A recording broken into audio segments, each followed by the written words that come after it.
They say that if you have the opportunity, you shouldn't build a higher fence. No, you should build a longer table. And I really like that idea, to put our accesses to use in a way that other people get to enjoy too. And our accesses are a little bit of wood and a little bit of our time. So let's make a really long table and some chairs while we're at it. We're organizing a small BYOC party, build your own chair. But before we can do the chairs, let's find the table. It's hiding somewhere in this pile, at least the parts for one. The wood we're using is called Azobé, at least that's how you pronounce it in my language. And it's insanely heavy. In fact, it sinks. Look!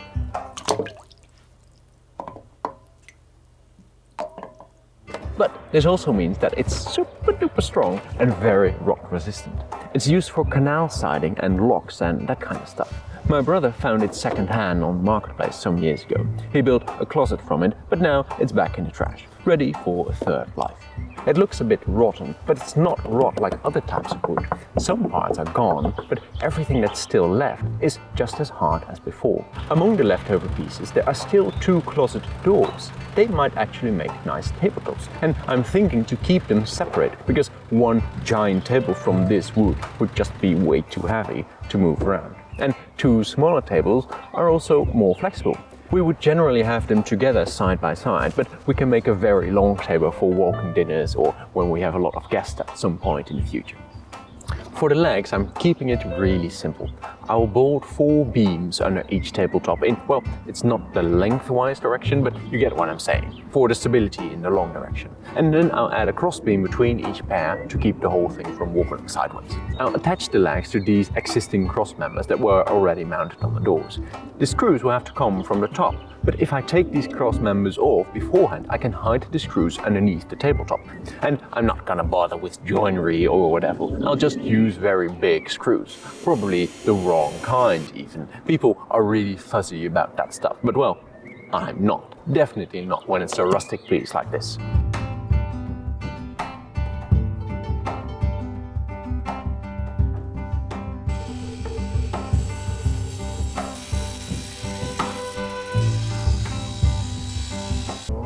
All squared up. They have different widths, but I think that's alright because the whole table is like quite rustic.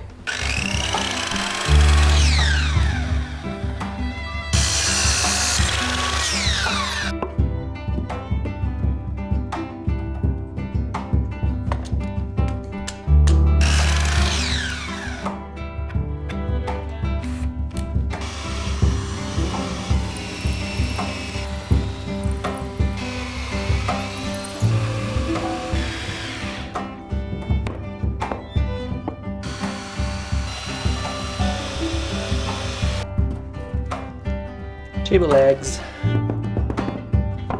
This one on top, this will be bolted to the table. I recently got a new handheld router.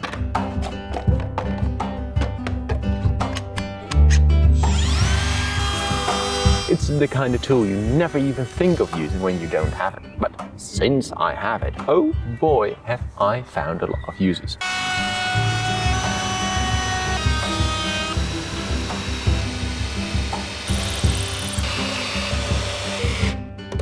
Look at it. No movement at all. Weep. I think I can do 3 at once and I don't have to change as much.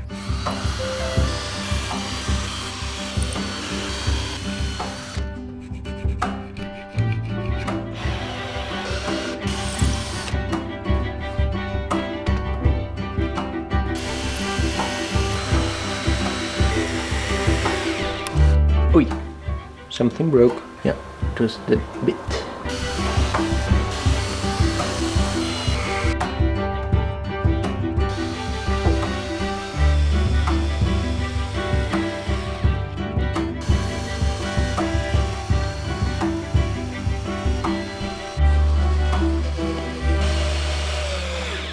Right, yeah, and just when you're getting into the groove, you're done already.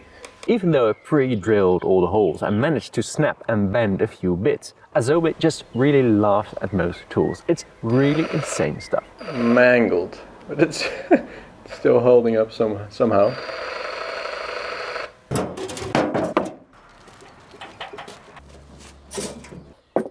This is a 4. And after a little bit of assembly, ta-da! A big double table. That's it. Let's put them right side up.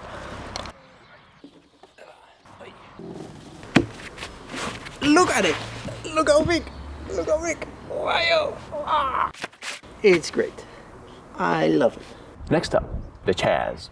We really like this chair design that we found online. Looks clean, sturdy, and no curves and other difficult and time-consuming stuff like that.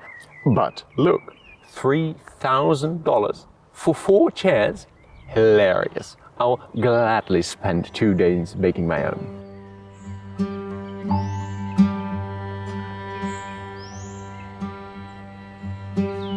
We are making these out of our own wood, cut with our own sawmill. The tree came from a field just down the road. We cut it down ourselves, nailed it, and stacked the boards to dry in the back of the field right behind you. Getting the angles right on the chair design was surprisingly difficult. It's a bit of a balancing act.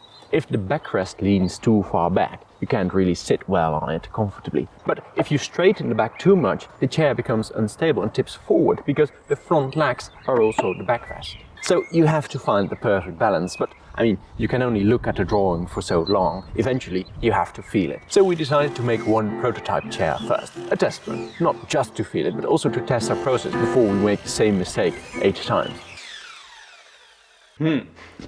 Yeah. Omdraaien.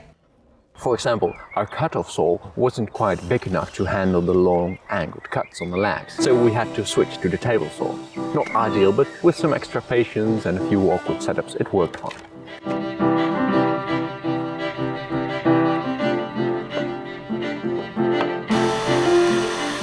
We put the prototype together with a few screws and an improvised seat just to test it out a little bit, and that seemed promising.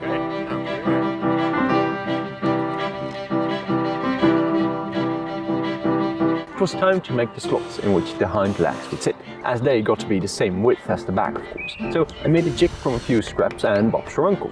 You could do this on the table saw, and maybe you even should, but we have a blade guard that's in the way and I could take it off, but I thought this would work fine too.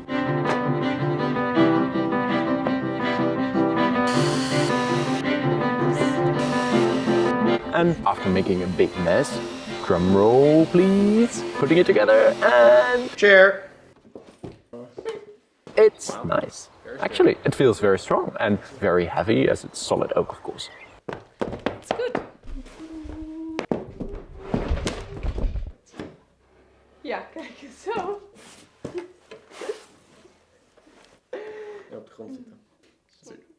The backrest is a little bit far, but it's not too bad, and we have a fix for that, which you'll see later. In fact, you might have seen it already.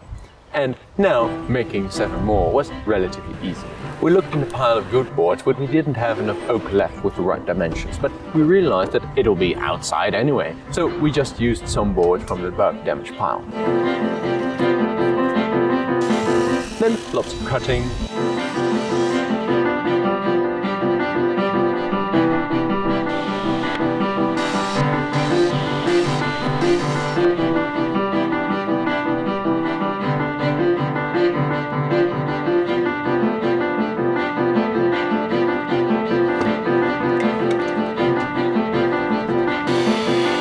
Lots of routing, which did indeed work well, except for one part in which the router bit came loose over the course of a few boards and eventually ended up cutting quite a bit deeper than it was supposed to, but I think it's still fine-ish.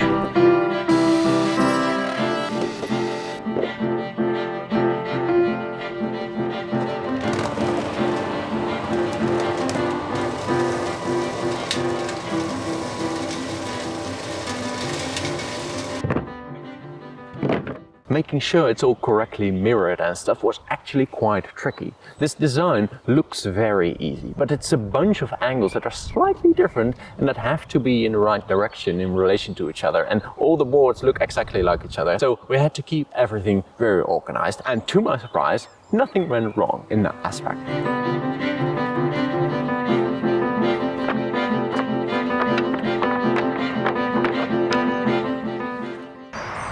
We have the legs, we have the seat, we have the back, and we have a rest. And with all the pieces cut, it was time for the build your own chair party. We prepared the pieces and laid out the tools. Got some friends over, taught them how to make sure your chicken flock doesn't have too many roosters. We even had that by pure coincidence there was a partial solar eclipse that day, which made it all the more special. One by one the chairs were put together.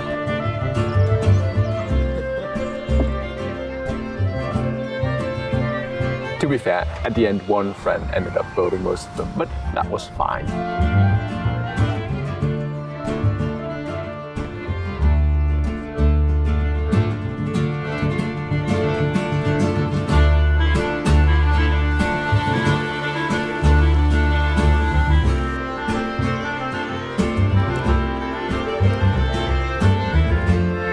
We made a nice paella and everyone had a great time.